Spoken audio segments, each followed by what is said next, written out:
This is End Bad Governance YouTube platform. Please subscribe to stay connected, and thanks for watching our videos. Nnamdi Kanu was in court again today, and what a day it was for him.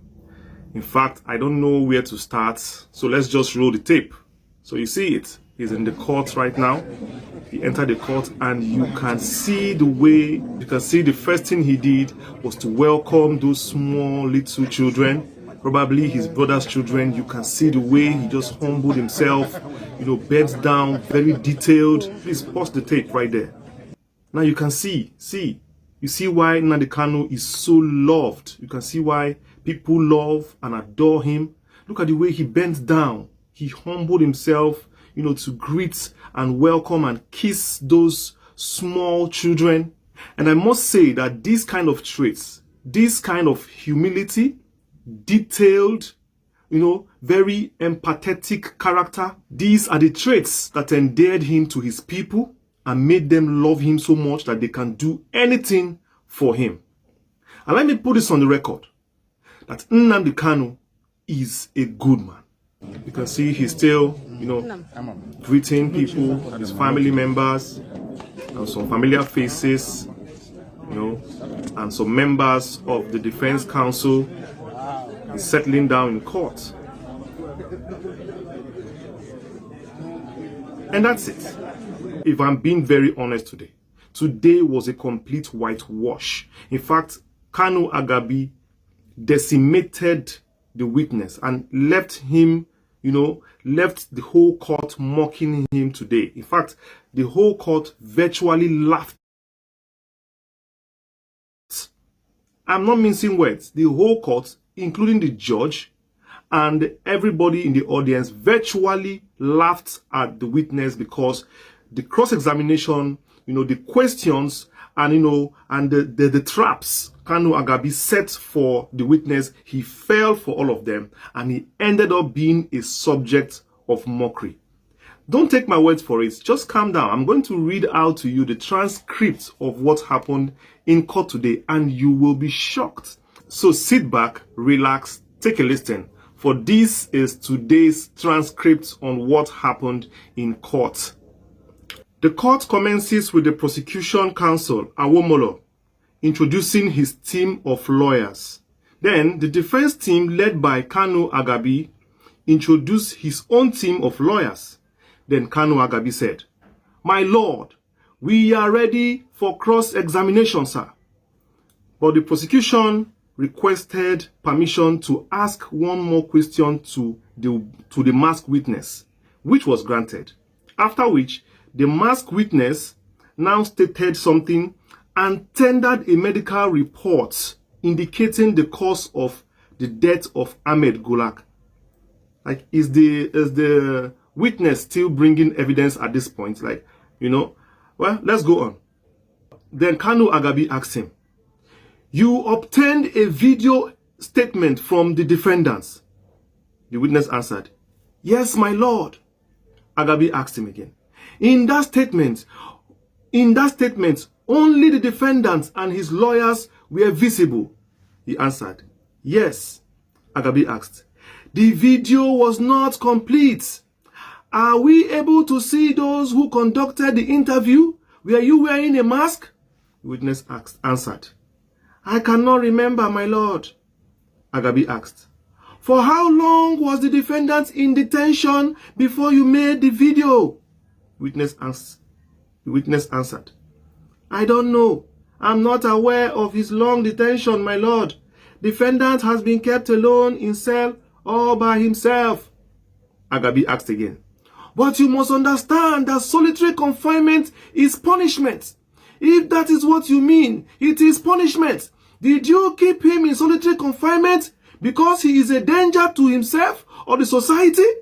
The witness answered, "I am not aware he was in solitary confinement." Agabi asked him again, "You subjected Mazi Nnamdi Kanu to solitary confinement?" The witness answered, "I am not aware of how long the defendant has been in detention, sir." Agabi asked him again, "Do you know the minimum days to keep keep somebody in solitary confinement? The witness answered, from United Nations law, sir, you can't keep someone for more than 15 days. Agabi asked again. The long detention of this gentleman has caused him unhappiness. The witness answered, I am not aware. Agabi asked again.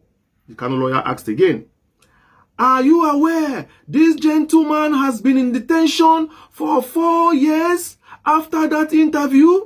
The defendant has become very unhappy and frustrated. The witness answered, I am not aware. Kanu Agabi asked again, this prolonged detention is not through a court order. Do you know that? It is not with a court order. The witness answered, I don't know, my lord. Agabi asked him again, the defendant was arrested in 2015, yes or no? The witness answered, I am not aware, my lord. I was not part of the investigation, my lord. Then Kanu Agabi asked him again, do you know some of the charges were dropped? The witness answered, I do not know. I do not know about the previous charge, my lord. Then Kanu Agabi, Kanu's lawyer, asked again, following the amendments, several charges have been dropped. The witness answered, I do not know, my lord. Kanu Agabi asked him again, all the charges, only 3 attributed to the defendants. Witness answered again, I do not know. Kanu Agabi asked him, do you know that the charges were amended 6 days after his arrest, after his kidnapping?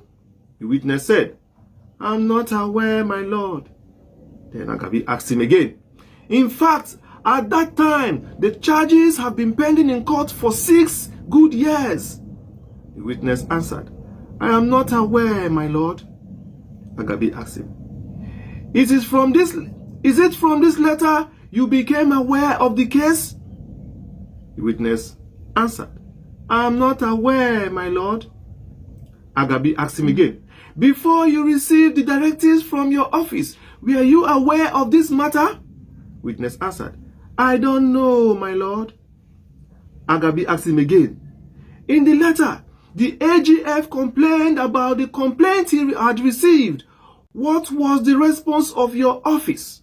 Witness answered again, I don't know, my lord. Agabi asked him, the only investigation you conducted was the video interview. The witness said, it was not so, my lord. Then Agabi said, I put it to you. You did not conduct any other interview. Witness answered, I did, but the documents are in my office. At this point, the whole court burst into laughter. I don't know if they laughed because he has been answering, I don't know, I don't know, I don't know. And it got to the point that the I don't knows have, Kanu Agabi has led him, led him like leading a chicken with rice. Led him with his I don't knows to this point. Then he miscued and answered a wrong answer. So the court was laughing, the judge was laughing, everybody was laughing because, oh, you can talk. Oh, because you have not, oh, you can answer this one. Oh, they were surprised that he had an answer and probably the answer trapped him. It was a trap. And Kanu Agabi got him in that trap he wanted him. That was a smart move. Kanu Agabi is a very smart lawyer. Kanu Agabi, I give it to you. You are a very smart man. No wonder you are the former AGF of Nigeria. Very calculated, very intelligent, and he is always 10 steps ahead. Kudos. Kudos. Look at the way he roped this man and brought him to his knees. And he didn't even know what he was answering again. You can see the way the whole court is laughing at the witness, laughing at his incompetence, his lack of depth, lack of intelligence. I mean, for a witness of this caliber, he should know better and should have prepared better. Perhaps they were laughing at his mask. Maybe he looked like Batman. But on a lighter note, so Kanu Agabi continued. Nnamdi Kanu's lawyer continued. After you received the AGF directives, the charges were again amended. The witness answered, I am just an investigator. I am not aware of the contents of the charges, my lord. Kanu Agabi asked him again. In that directives, the AGF already had given you his conclusion. Did you issue report after that investigation? Witness answered, yes, I did. Then Kanu Agabi said, I put it to you that charges remain the same after the directives of the AGF. Witness answered, I do not know how, my lord.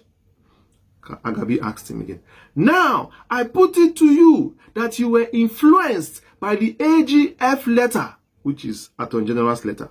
Witness answered, no, my lord. Agabi now asked him again, Southwest governors came together and agreed to form a vigilante group. Witness answered, I am aware the governors did so. Then Agabi asked him again, did you get a letter from the AGF to complain about the killings of innocent people? Witness answered, I am aware the Southwest governors formed Amotekun. At this point, there was a kind of a pause. After the pause, the judge made some notes and everybody was quiet for some time. Then I think Barrister Aloy Ejimako, one of his counsel, was narrating to the court of how Kanu Agabi, the lead lawyer of Nnamdi Kanu, and all that went with him to the DSS office an earlier day, were all denied the right to see Nnamdi Kanu, because you know that before a court case, sometimes you meet your client to brief him and you prepare for the next day of the court, but they were denied. And Aloy is just briefing the court and the judge is taking notes of what Aloy said. And the case was finally adjourned, which is the 21st and 22nd. And the court was adjourned for the day. That is how the court's case went for the day. I want to point out very quickly, what is the witness coming to do in court if you don't know anything? Look at all the questions he was asked. He does not know anything, or he doesn't want to say anything. How can not knowing anything win you a case? Are you going to do mago and win the case? You don't know anything and you are in court. What are you doing there? So you wore face mask, finish. You covered your eyes, your nose and mouth, and you came out to court. You don't want to say anything. You don't know anything. What kind of witness are you? A witness is supposed to say something. A witness is supposed to bear witness to something. A witness is not supposed to close his mouth and answer that he's a witness. Then you're a false witness. It's only a false witness that does not say anything. A real witness says something. This witness that does not know anything, what is his business in the court? Because you are trying to prosecute somebody and you are not saying anything about the person. How do you want to win the case? How do you want to win the case?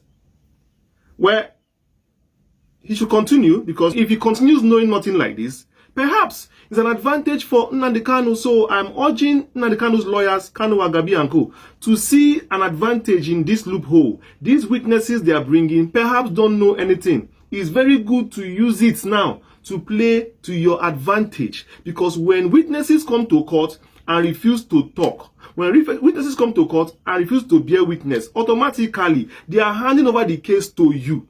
So do not play with this opportunity now. Not like the time where they ask you to talk about mass witnesses. What do you say against mass witnesses? The lawyers, you refuse to say something about it. Now they are using the witnesses. Now, these same witnesses are refusing to even bear witness. They are refusing to talk. Use this advantage now. Nail this case and finish it up within 1 week or 2 weeks. Finish these witnesses. They don't know anything they are doing there. This is an advantage for you, Kanu Agabi and co. Opportunity has come for you. Use it. This is a huge opportunity. Use it very, very well. This is a very big win for Nnamdi Kanu. Today's court case is a very big win. And all these things count in the final verdict. with the way this court case is going, I see no reason why Nnamdi Kanu will not snatch victory, because everything is working for his favor so far. The prosecution, the witnesses, things are just falling apart from them, apart from the audio and video they have, which so far doesn't look like something that Kanu's lawyers cannot maneuver around, and walk around and still, trash. Apart from those things, other days in court just looked so lackadaisic, looked so empty, looked so uninteresting, and lacking of any energy at all to put this matter, to rest. They are not looking strong enough, and that's an opportunity for Kanu's lawyers to, cash in and trash the whole matter and flog it very, very well, because this matter has taken so much time. Nnamdi Kanu's life has taken the turn ever since he decided to fight for his people. His life has not remained the same, which I don't think it's a good thing, because when somebody decides to fight for his people, actually it's on the part of the government to either call the person and negotiate with the person, discuss with the person, or perhaps do all those things the person wants done in the country so that he doesn't agitate again. Look at Nigeria today. There are a lot of things that are going wrong, ethnically, politically, and otherwise. The other day, the army came out to, for a recruitment exercise and had to go to the southeast to start begging people to join the army. Why would you beg people to join the army? To join the army should be from the heart of people. It just shows that the people have lost confidence in some institutions, that they just giving up and say, okay, fine, since it's like this, let us not bother going there again. There are a lot of things to do to integrate people back to the country. There are a lot of things to do to show people that they belong. And it's time the country starts doing these things, because things have fallen apart. I am telling you, Nigeria can work if the government wants to make it work. If there is a willpower to make it work, it will work. Even that it may not be perfect, but it can work. But is there the willpower? Is there the willpower? Obviously, your guess is as good as mine. Your guess is as good as mine. And that is why you see all this, happening. The other day, Yoruba Nation too came out. And it is still there, though they've kept quiet for some time, but they are still there. And maybe very soon you will hear from them again if you don't get these things right. Maybe because Tinubu is in power now, so somehow they feel, they belong. But very soon, maybe when the power goes to the north or the south, another part of the south, you will now start hearing of Yoruba Nation again. So this is just about people trying to belong. People trying to say, we want to treat ourselves right if you can't treat us right. So please, do the right thing and get this matter to an end. President Tinubu, history is calling upon you. You have the opportunity, you're the commander-in-chief, to do something about this matter and put an end to this Nnamdi Kanu's trial politically. Leave all this charade they are doing in court. The prosecution do not have enough. I can see it so far. I have been covering this I've been covering this court case since it started, and I'm telling you what I have seen so far. The prosecution cannot nail this man with this kind of evidence, this kind of witness that they are bringing on ground. I am telling you the fact. It's better we as a country sit down in a confederation and discuss this matter and settle this matter. Let this man go scot-free. Look at those children. Look at the way he was, happy seeing them. That shows you that this man misses home. This man misses his family. This man misses his people. Why torture him this way? Why keep a man many years without trial in the dungeon? Why? Why do that? It makes things even worse. They say the next time to try something is now. The best time was few years ago. So let us use now and settle this matter.